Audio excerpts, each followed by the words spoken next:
सिद्धि की शादी के बाद वो ससुराल चली जाती है। पीछे रह जाती है भाभी रानी। सिद्धि के ससुराल जाते ही भाभी कहती है, अरे वाह जी वाह, सारे कपड़े मेरे। हाय रे पैंट, अरे वाह वाह, मजा आ जाएगा। अरे ये सिद्धि की अलमारी के सामने खड़े होकर क्या बड़बड़ा रही है?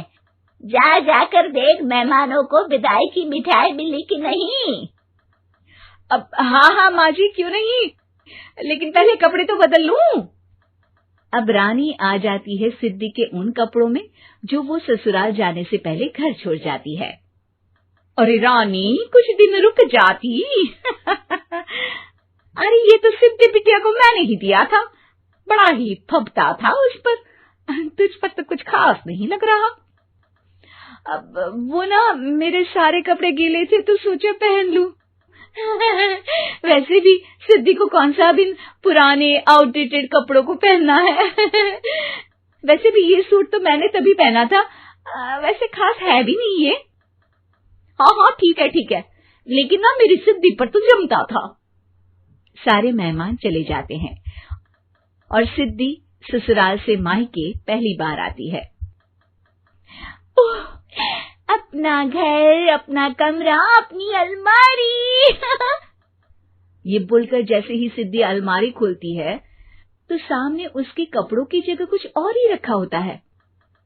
माँ, जरा कमरे में तो आना। सास और रानी वहां पहुंच जाते हैं। रानी ने पहनी होती है सिद्धि की जींस और टी शर्ट। अरे भाभी, ये क्या? ये तो मेरी बड़ी ही महंगी टी शर्ट है, इसे आपने घर में क्यों पहनी है?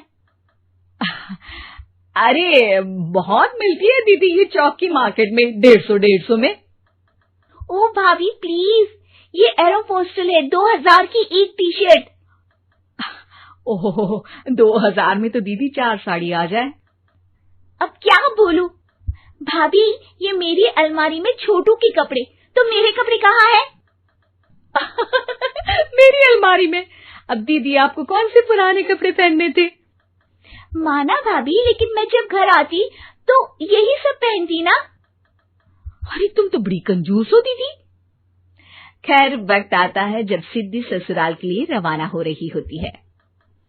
अरे रानी, अंदर से सिद्धि का गिफ्ट ले आ, लड़की पहली बार ससुराल से मायके आई है।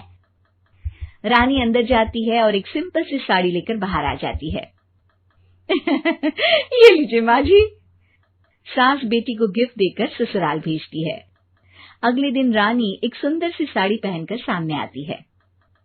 अरे रानी, ये तो वो साड़ी है जो मैंने सिद्धि को देने के लिए दी थी जब वो ससुराल ले जाती, लेकिन ये तूने कैसे पहन ली? अरे माँ जी, ये साड़ी तो मुझे बहुत पहले से ही पसंद थी, लेकिन चिंता ना करिए, मैंने सिद्धि के लिए भी अच्छी सी साड़ी दी है। हाँ। तभी सिद्धि का फोन आता है। क्या माँ, कुछ अच्छा तो दिया होता ससुराल ले जाने के लिए। अरे पहले दिखा दिया होता। ये चमकते हुए पैकेट में नौकरानी वाली साड़ी मत दिया करो माँ। अरे बेटे, वो तेरी भाभी ने ना गलती से उससे पैकेट बदल गया। हाँ, मैं कल ही तेरे भाई के हाथ से तेरा वाला पैकेट भेज दूंगी। अरे रहने दो माँ, आई एम श्योर भाभी ने अभी वही साड़ी पहनी होगी जो तुमने मेरे लिए रखी थी। तुम तो समझ नहीं पाई उनको। खैर छोड़ो, मैं ज्यादा बोलती अच्छी नहीं लगती, रहने दो, आपको उन्हीं के साथ रहना है, फिर बात करेंगे। सास को रानी पर गुस्सा आ जाता है। वो उसके कमरे में जाती है जहाँ वो शादी का एल्बम देख रही होती है। रानी, मार्केट जाकर एक ऐसी ही साड़ी लेकर आ, कल प्रतीक जाकर सिद्धि के घर दे आएगा। अरे क्यों माँ जी, कितनी साड़ी देनी है दीदी को? यहाँ कोई सेल लगी है क्या?